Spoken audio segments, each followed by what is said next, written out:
People say you have to have a lot of passion for what you're doing, and it's totally true. And the reason is because it's so hard that if you don't, any rational person would give up. It's really hard, and you have to do it over a sustained period of time. So if you don't love it, if you're not having fun doing it and you don't really love it, you're going to give up. And that's what happens to most people, actually. If you really look at the ones that ended up being successful, unquote, in the eyes of society and the ones that didn't, oftentimes it's the ones that are successful loved what they did so they could persevere when it got really tough. And the ones that didn't love it quit because they're sane, right? Who would want to put up with this stuff if you don't love it? So it's a lot of hard work, and it's a lot of worrying constantly. And if you don't love it, you're going to fail. So you got to love it, you got to have passion. And I think that's the high order bit, the second. You just wanted to get people interested in space again? Yes. Capture the imagination? Yes. That was the idea. There are American heroes who don't like this idea. Neil Armstrong, Gene Cernan have both testified against commercial spaceflight in the way that you're developing it, and I wonder what you think of that. I was very sad to see that, because those guys are, those guys are heroes of mine, so it's really tough. When you had that third failure in a row, did you think, I need to pack this in? Never. Why not? I don't ever give up.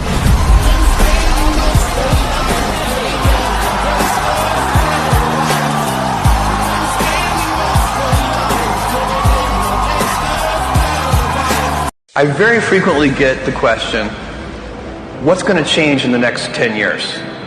And that is an interesting question. It's a very common one. I almost never get the question, what's not going to change in the next 10 years? And I submit to you that second question is actually the more important of the two. Because you can build a business strategy around the things that are stable in time. And so as you pointed out, in our retail business, we know that customers want low prices.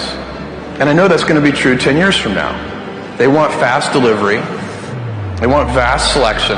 It's impossible to imagine a future 10 years from now where a customer comes up to me and says, Jeff, I love Amazon. I just wish the prices were a little higher. You know how I love Amazon. I just wish you delivered a little more slowly. Impossible. Ever let yourself have a day when you just watch Netflix? There may be some days I get up with poopy pants, and I'm like, you know what, man? This, man. Like, why am I having this such a structured life? Why? And I'm like, you know what? I'm good. I'm done. And I sit around and I say, okay, so you want to be normal. So you just want to be like everybody else that roams the world, not knowing the power that's in them. Being fine with being mediocre. You want to go back to who you were, huh, David?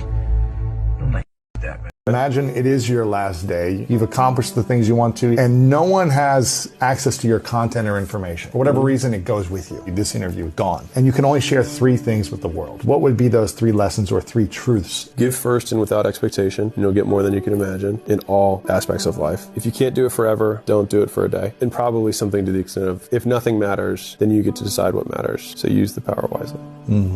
That's good. And I have a very obsessive personality. When I like something, it just consumes my life. My first instance of that was probably baseball. I didn't want to do anything else. Good luck getting me to study for a test at that age. When he first swung that bat at 10 years old, it was nonstop.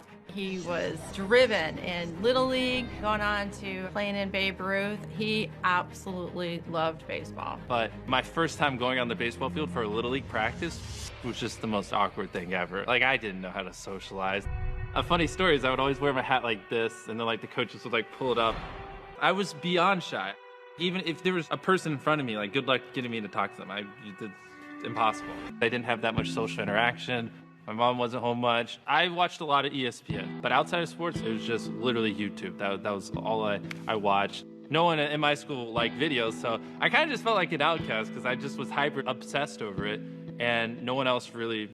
Hey Siri, who's the 19th president of the United States?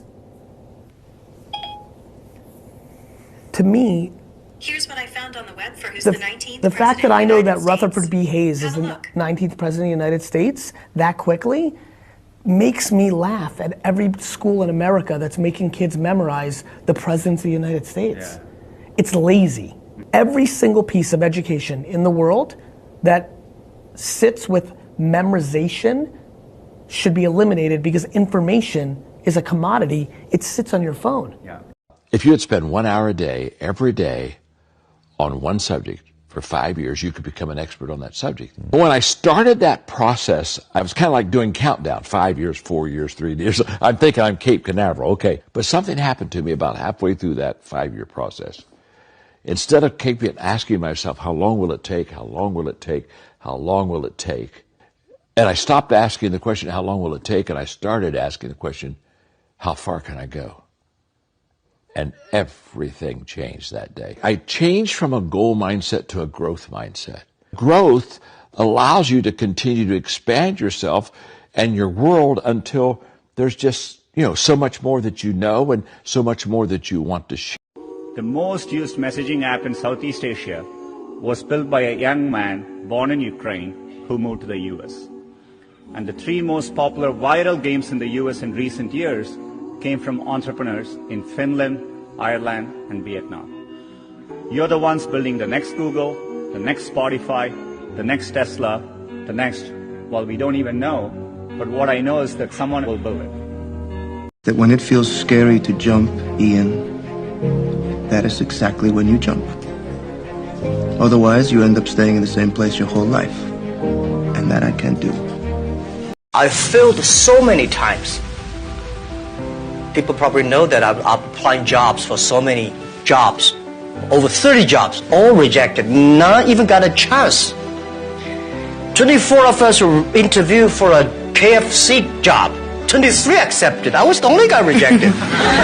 6 people went for looking for a police job. 5 accepted. I was the only one.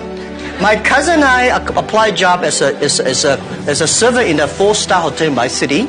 We waited a long queue for 2 hours. He was accepted. I was rejected. So my mother looked at me, but I know this is a training course for me. Before my 30 years old, I'm a failure. People lose, but I never give up.